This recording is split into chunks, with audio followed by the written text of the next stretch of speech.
Okay, we're on Friday at the wishing stone. Bill and Jed were waiting for Lisa. "We could only find 2 shovels," said Jed, "so we'll have to take turns." "Did you bring the code?" asked Bill. "Yes," said Lisa, "I've got it." "Then let's go," said Jed. The children walked across the fields toward the woods. "It would be shorter if we cut across the pasture," said Jed. "I don't see the cows. They must be in the other field." "Okay," said Bill, "let's cut." The 3 climbed the fence and started across the pasture. Soon they came to the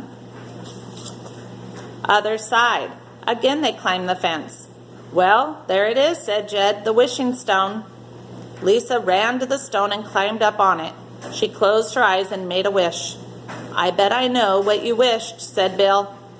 "Well, don't say it," said Lisa, "or it won't come true." But something else had caught Bill's eye.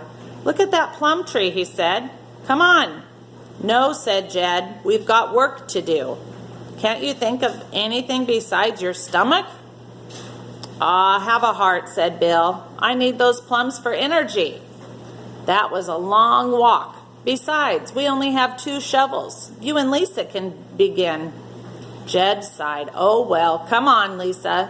He's hopeless." Lisa looked at the plums. She wouldn't admit it, but she would have liked to join Bill herself. But instead, she took the shovel Jed handed her. "I sure am glad Grandpa's grandfather told us where to dig," said Jed. "Grandpa's grandfather? What does that make him to us?" asked Lisa. "Let me think," said Jed. "That would make him Dad's great-grandfather and our great-great-grandfather." "Great-great-grandfather? It's easier to say Grandpa's grandfather," said Lisa. "Can you tell which side is the highest?" "Sure," said Jed. "See how it humps up over here?" He and Lisa began to dig. Lisa looked over at Bill. He was stuffing plums into his mouth as fast as he could pick them. Jed and Lisa dug in silence for a long time. "How deep did he bury that thing anyway?" asked Lisa. "We've already dug along this whole side." "Can't help it," said Jed. "We have to keep going until we find it." "Well, I'm getting tired," said Lisa. "Stop a while," said Jed. "Maybe Bill will take his turn." "Fat chance of that until he eats all the plums he wants," said Lisa. "I'll dig a while longer." But soon Lisa's arms gave out and she sat down. "Hey, Bill," called Jed, "leave a few plums for us. How about taking a turn at digging?" Okay, said Bill. He took Lisa's shovel and began to work. And before they continue on, what do you think they're going to find after they dig? I want you to go back to the sketch, I believe on page 22. I'm pretty sure it's on 22. Look at that picture. So the first clue was found in the Indian bonnet. What do you think is going to be the second clue? Lisa sat on the pile of earth they had shoveled out. The damp softness of it felt good.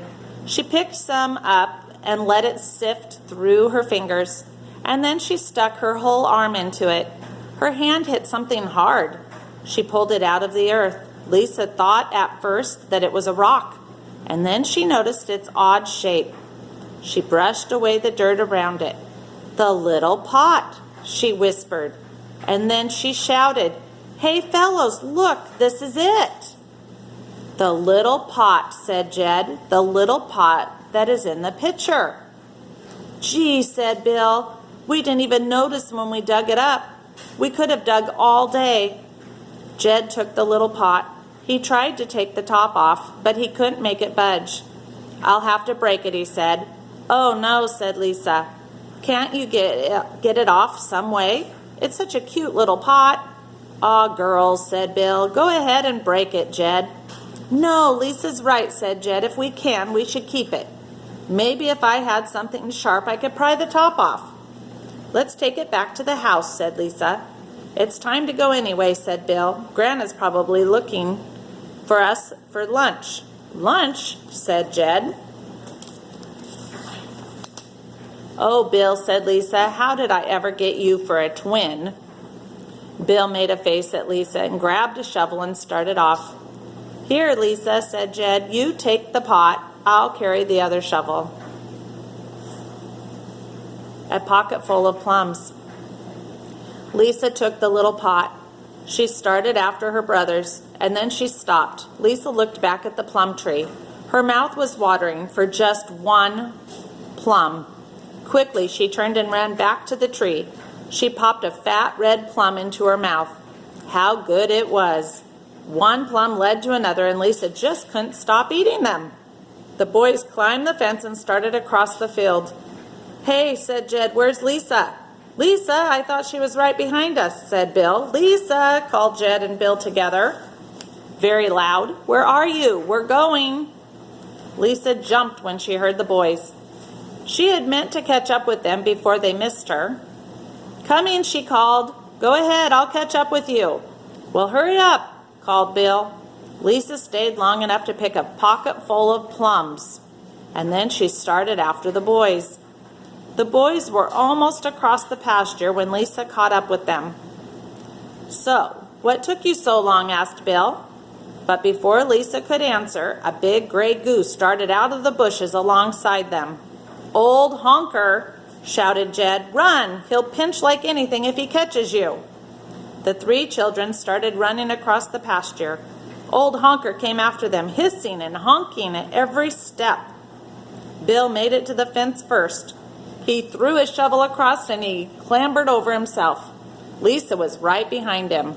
Jed was almost at the fence when his foot caught on a root. He fell sprawling to the ground.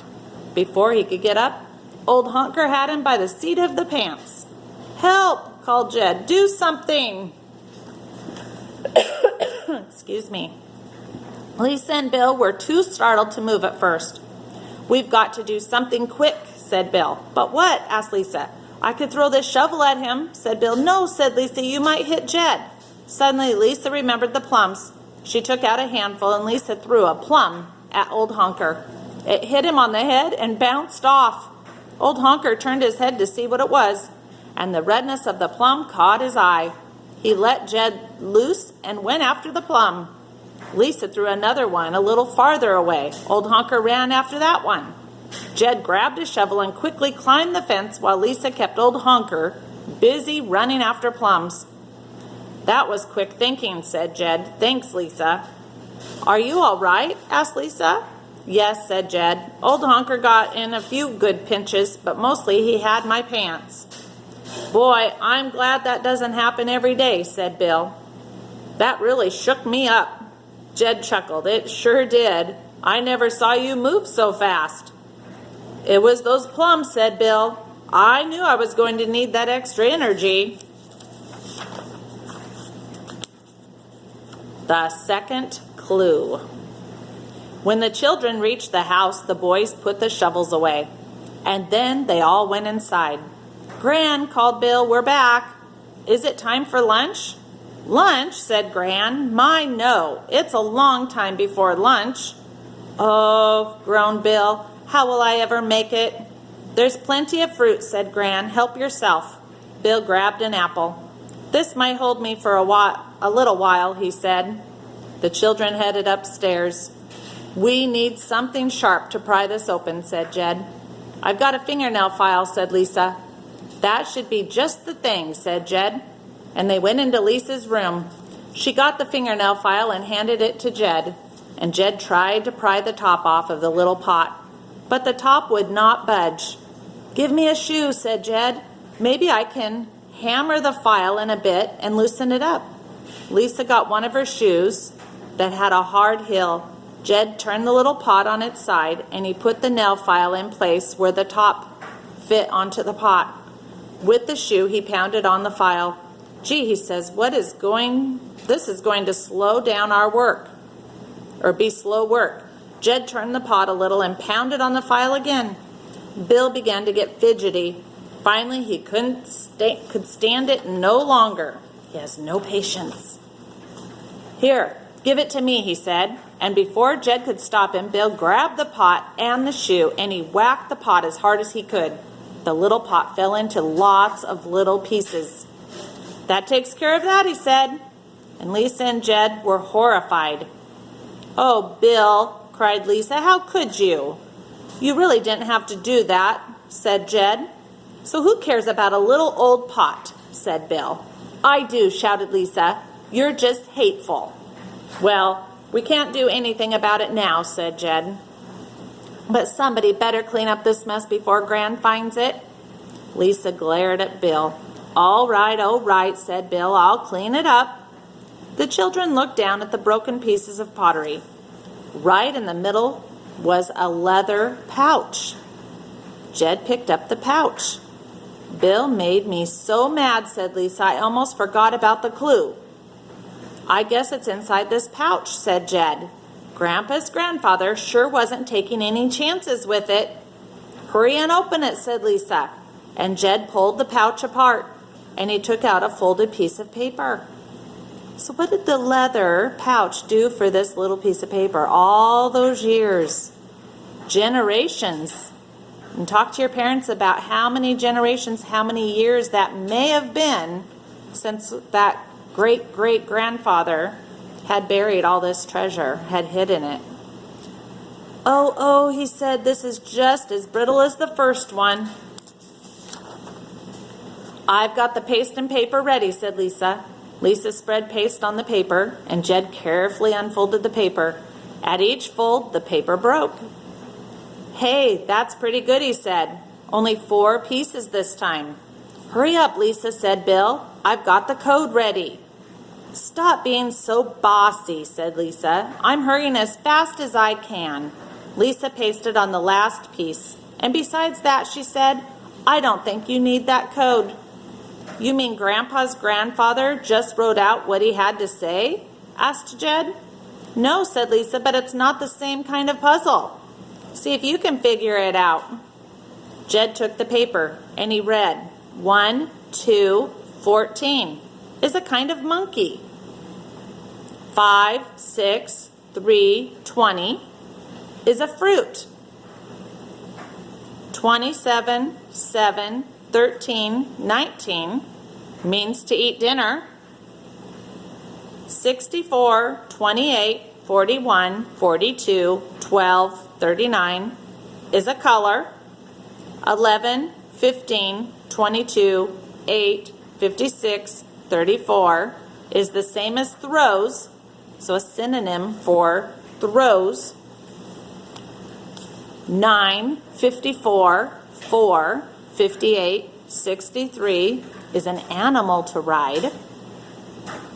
35, 21, 24 is something to play with. 17, 50, 26, 47, 62 means to use your head. 43, 33, 38, 30 is meat from a steer. 48, 57, 10, 60 is something to eat from. 18, 46, 25, 52 is the sound an angry goose makes. Think back to old Honker. 55, 40, 23, 59 is a bird's home. 31, 61, 16 is a number. 32, 36, 53 is the opposite of cold. 37, 29, 49, 51 is a short letter. It's just a real short little letter. 45, 44 is the opposite of she. "Is that supposed to mean something?" asked Bill. "Grandpa's grandfather." "Hey, what does that make him to us? Our great-great-grandfather," shouted Lisa and Jed. "Well, you don't have to bite my head off," said Bill. "I just asked." "We figured it out this morning," said Jed. "I wish this thing was as easy to figure out. Anybody have any ideas?" The children studied the paper for a while. Wait a minute, said Lisa. I think I know what to do. What's the highest number? Jed looked through the numbers. 64, he said. And Lisa took a fresh sheet of paper and she began writing numbers. So looking at that, I don't want you to read on, okay? Monday will continue.